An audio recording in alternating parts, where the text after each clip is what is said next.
This video is going to give some hints on the post-lab questions for the thermochemistry lab on determining the mole-to-mole relationships in the chemical reaction between bleach and sodium thiosulfate in basic solution. So for number 1, after we graphed our data and we made our lines of best fit for our data, and then we're going to look at where that maximum temperature change takes place. So the maximum delta T should take place at about a 4-to-1 ratio between the volumes of the OCl ion and the thiosulfate anion. So it should be about a 4-to-1 ratio. For number 2,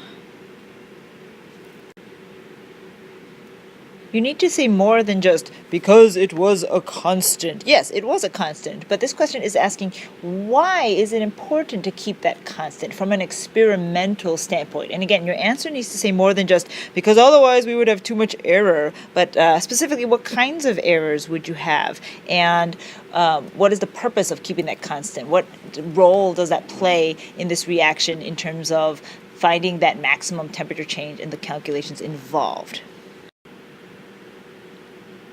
For number 3, I'm going to say right off the bat that the molarities did not have to be the same. However, in your answer, I want you to explain how the fact that keeping the molarities the same allowed us to do the analysis that we did. So I want you to explain why keeping the molarities the same allowed us to graph the volumes of reactant A and reactant B and then determine the maximum temperature change. And what would the analysis look like if we had not kept the molarities the same? So if the molarity of the first solution, reactant 1, was not the same as the second solution for the second reactant, what would we have had to have done in order to do our analysis? For number 4, here's a hint. You don't have to do any calculations, and the limiting reagent is going to be one of the substances, I'm not going to tell you which one, for the quote-unquote upward part of our graph. So during the upward part of the graph, one of the substances is going to be the limiting reagent, and in your answer I want you to explain why. And then after we reach the max delta T, and on the other side of the graph, then the other reactant becomes the limiting reagent, and I want you to explain why in your answer.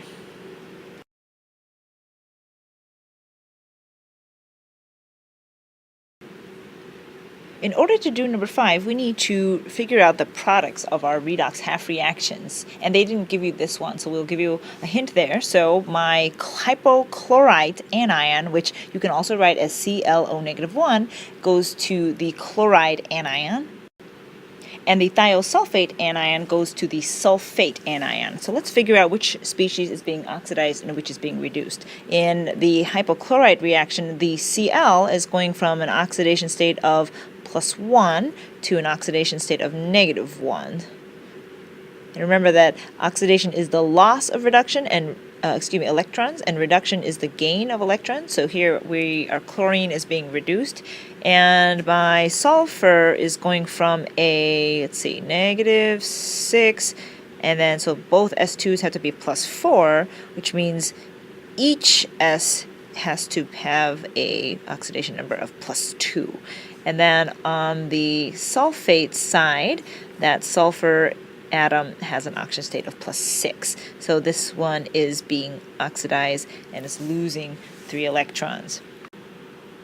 And the first thing we're going to do, if you recall from our redox unit, is balance all the elements besides oxygen and hydrogen. So if I look at my reduction equation, my chlorines are balanced, but if I look at my oxidation reaction, my sulfurs are not balanced. So I need to balance my sulfurs by adding a coefficient of 2 on that sulfate. The second thing we're going to do is balance the oxygens. Do you remember how to balance the oxygens in a redox equation? That's right, we're going to add water to the sides that need oxygen. So see if you can figure out how many waters to add to each equation. That's right, to the reduction equation, we're going to add 1 water to the product side. And on the oxidation reaction, we're going to add, that's right, 5 waters to the reactant side. Do you remember what to do next when balancing a redox reaction? That's right, we're going to balance the hydrogens by adding H pluses. So on the reduction reaction, I'm going to add 2 H plus. And for the oxidation reaction, I'm going to add 10 H pluses. What's the next step in balancing a redox reaction? That's right, we're going to balance the charges by adding in the electrons. That's demonstrating the electron transfer in that redox process. By the way, the waters, if you recall, where did they come from? Did they just come from nowhere? No, all of this took place in aqueous solution. You were pouring these liquids with a graduated cylinder or pipette, etc. So there was water involved in the reaction. If I look at the reduction reaction, I'm going to need 2 electrons on the reactant side. And for the oxidation reaction, let's see, I need -2. And on the product side, I have 2 times -2 is -4. And I have a +10. And I need +10 and the -4 and some amount of electrons to add up to -2. So 10 minus 4 gives me +6. So the way to get a -2 is by having 8 electrons. So I have 8 electrons on that product side. So now we have our 2 half reactions. And what's the next step in balancing the half reactions? That's right, I need to make the number of electrons equal. So I'm going to multiply that first reaction by, you got it, 4. Now, go ahead and combine the 2 reactions and canceling out things that are on both sides. And hopefully this is what you came up with. Now, if we were balancing this in acidic solution, we would be all done. This would be your final answer. However, the question asks us to balance this in basic solution. And it's not just a numbers and letters game. We actually did this reaction in basic solution. Bleach is a base, and it's sodium hypochlorite. But we added that to a solution made from sodium thiosulfate.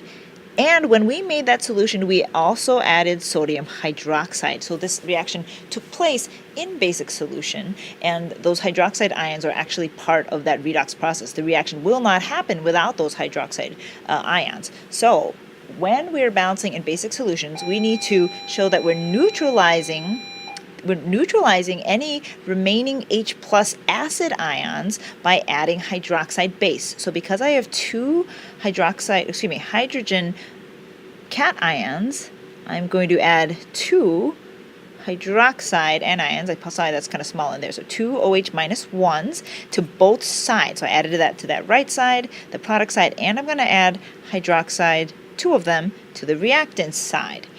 Now, if I take hydrogen ion and hydroxide ions and add them together, they neutralize each other and I get water. So I get 2 waters on that product side for 1 water on the reactant side. So now I'm going to rewrite my equation with my waters that might have canceled out and with no H plus ions, no acid ions left, but only hydroxide anions. So then that's going to be your final answer. So your job now is to cancel out your waters and rewrite your final balanced redox equation in basic solution.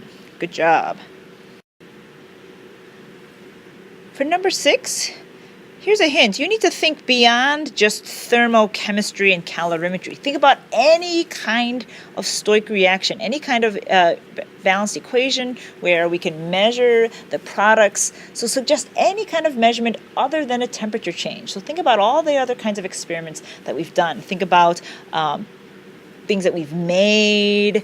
Think about bubbles that you might see. Think about reactions we did with color changes or with indicators. So I want you to give some experimental types of things you could measure to see what the mole ratio for a pair of reactants is. For number 7, I want some specific answers, not just, oh, it's more accurate, or, oh, it's better because graphing is always better, but some actual reasons. And if you think about our class data, in our class, the highest point wasn't really apparent. We sort of had this kind of blobby-like shape. So think about that way as well. So why do we have to make that graph? What is the advantage of making that graph compared to just looking at that class data table and looking at all those values and going, aha, this is the group that had the biggest delta T, and so that must be it.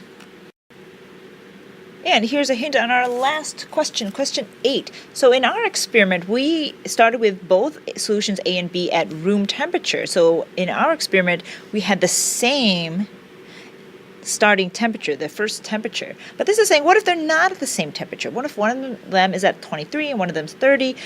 What kind of correction would we have to do? Now, the question is, for you, will they have the same final temperature at the end? Okay.